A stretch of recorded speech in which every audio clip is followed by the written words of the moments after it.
کیسا ہے نور چھایا مدنی مذاکرے میں، کیسا ہے نور چھایا مدنی مذاکرے میں، کیسا ہے نور چھایا مدنی مذاکرے میں، ہر دل ہے جگمگایا مدنی مذاکرے میں، ہر دل ہے جگمگایا مدنی مذاکرے میں۔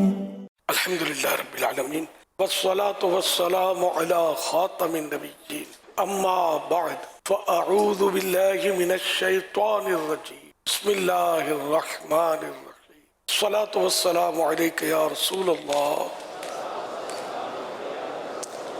وعلى آلک واصحابک یا حبیب اللہ الصلاة والسلام علیک یا نبی اللہ وعلى آلك واصحابك یا نور اللہ۔ 1445 ہجری کے ربیع الاخر کی چھٹی شب ہے۔ اس مناسبت سے مکتبۃ المدینہ کے رسالے زیاد السلام پیج نمبر 3 سے فرمان آخری نبی صلی اللہ علیہ وآلہ وسلم نمبر 6۔ جبرائیل علیہ السلام نے مجھ سے عرض کی کہ رب تعالی فرماتا ہے، اے محمد، کیا تم اس بات پر راضی نہیں کہ تمہارا امتی تم پر ایک سلام بھیجے، میں اس پر 10 سلام بھیجوں؟ صلو علی الحبیب صلی اللہ علیہ وسلم۔ مدنی مذاکرے کا سلسلہ، آپ سوالات کیجئے، ہر سوال کا جواب وہ بھی بالصواب یعنی درست دے پاؤں، ضروری نہیں بن پڑا تو عرض کرنے کی کوشش کی جائے گی۔ بھول کرتا پائیں تو میری اصلاح فرمائیں، اگر واقعی بھولی تو انشاءاللہ قبول کرتا پائیں گے۔ صلو علی الحبیب صلی اللہ علیہ وسلم۔ امیر اہل سنت کی بارگاہ میں سوال ہے کہ ایک لفظ اکثر استعمال ہوتا ہے اور سننے کو ملتا ہے بے حسی، اس کا کیا مطلب ہے؟ جواب ارشاد فرما دیں۔ احساس نہ ہونا کسی چیز کا، بے حسی۔ تو بعض ایسے ہوتے ہیں کہ وہ حسی لے کر وہ ہیوی بات جو ہوتی ہے قابل توجہ، اس کو بھی ایزی لے کر وہ ٹال دیتے ہیں۔ تو اس کو مطلب سیریس لینے جیسی باتیں کئی ہوتی ہیں، ہر بات نہیں ہوتی لیکن کئی ہوتی ہیں۔ تو انہیں بے حسی، ہر معاملے میں بس اس کو نو لفٹ کرے گا، احساس نہیں ہوگا، کوئی بھول ہو گئی، گناہ ہو گیا تو اس کو پتہ بھی نہیں چلے گا، سب چلتا ہے معاذ اللہ۔ تو اس طرح کے لوگ بھی معاشرے میں ہوتے ہیں۔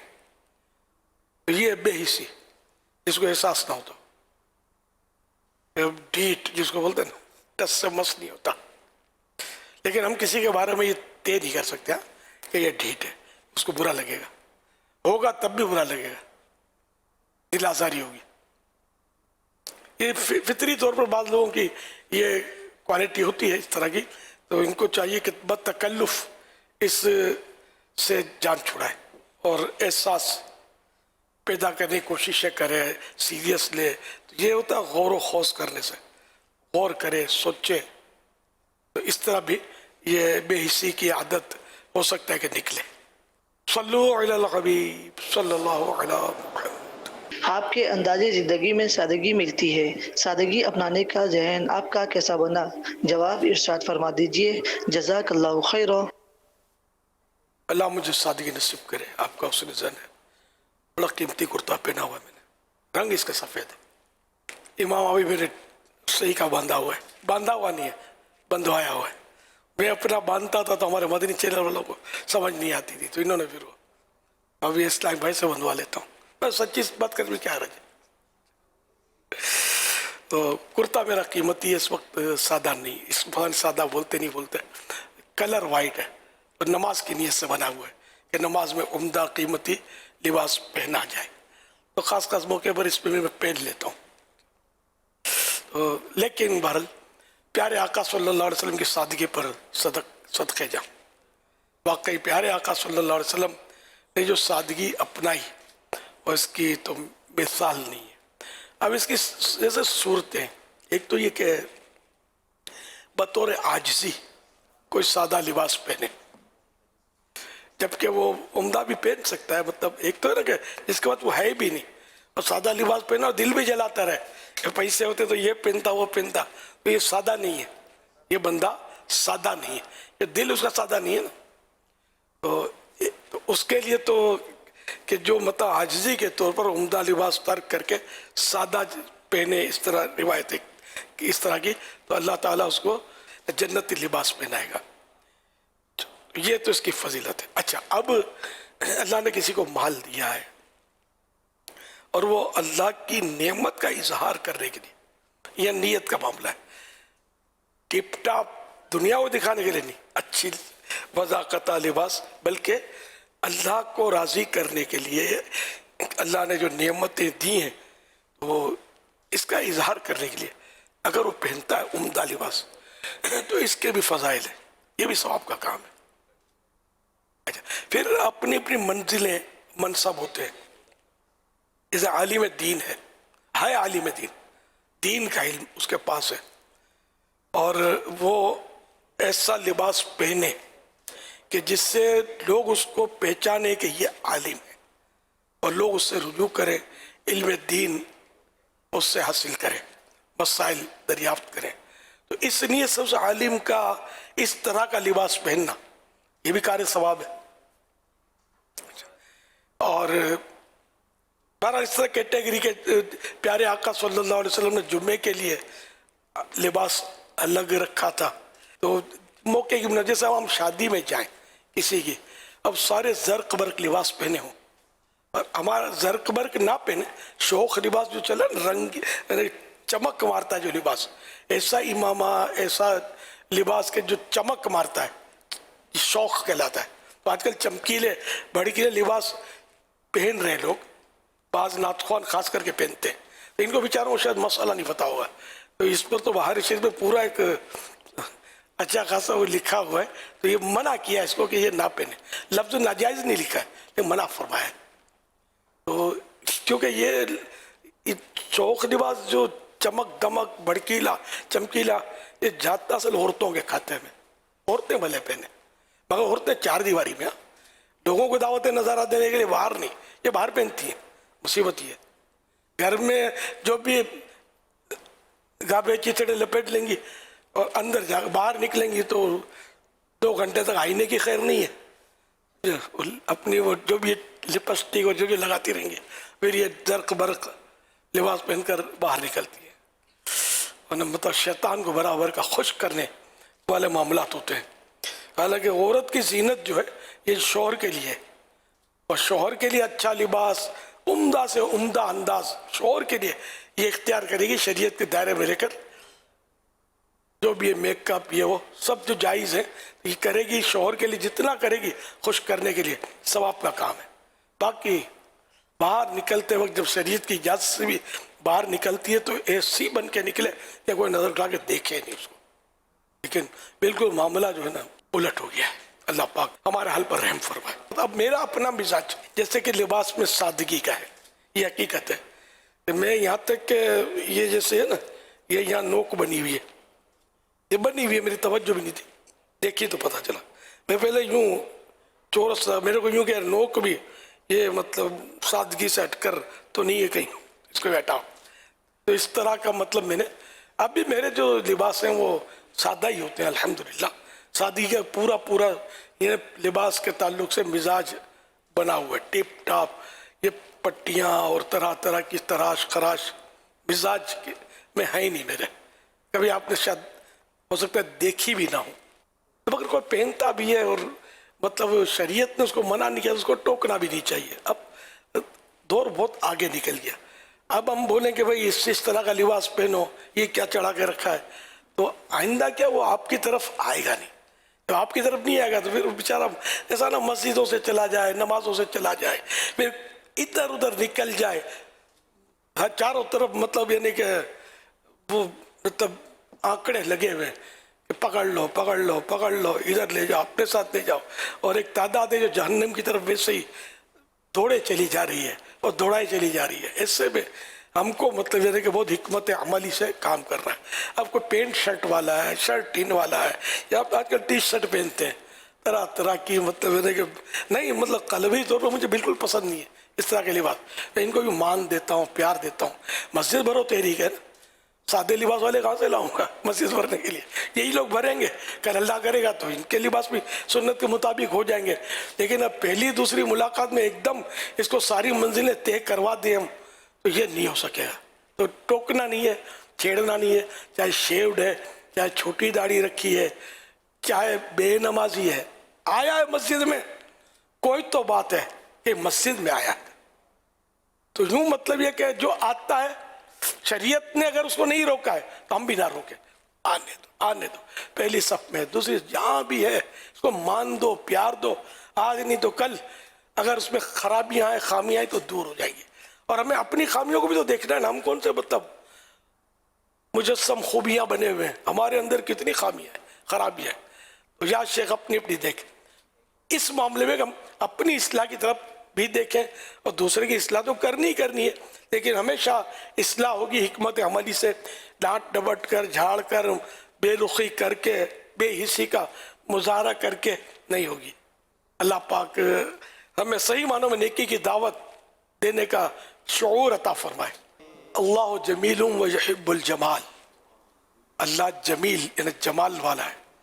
جمال کے معنی خوبصورتی، حسن، اور جمال کو پسند کرتا ہے، حسن کو پسند کرتا ہے.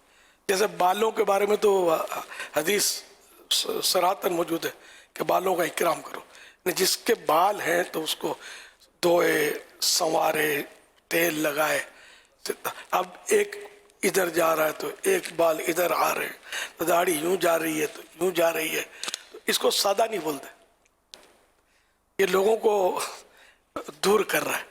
داڑھی ایسی خوبصورت ہو، زلفیں رکھی ہے تو ایسی پیاری پیاری ہو کہ دوسرے کو اس سنت پر عمل کرنے کا رغبت ملے.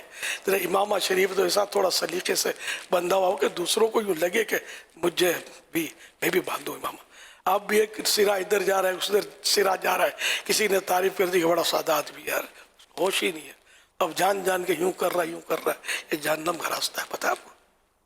اللہ کے لیے تھوڑی کر رہے ہیں ہم سادگی، تو لوگوں کو دکھانے کے لیے کر رہے ہیں کہ لوگ تعریف کریں کہ بڑا سادہ آدمی ہے. تو پرواہ ہی نہیں ہے اس کو کوئی. حالانکہ کھانے پینے کی سب کو سدھ ہے، بہت پرواہ ہے. آپ اس مرغ کی ٹانگ دھوئیں اڑاتے ہوئے خوشبودار رکھو، کدو شریف کا قتلہ رکھ دو، کس پہ ہاتھ مارتا ہے پتہ چل جائے گا کتنا سادہ ہے. سمجھے؟ دنیا دیکھی بھالی ہے.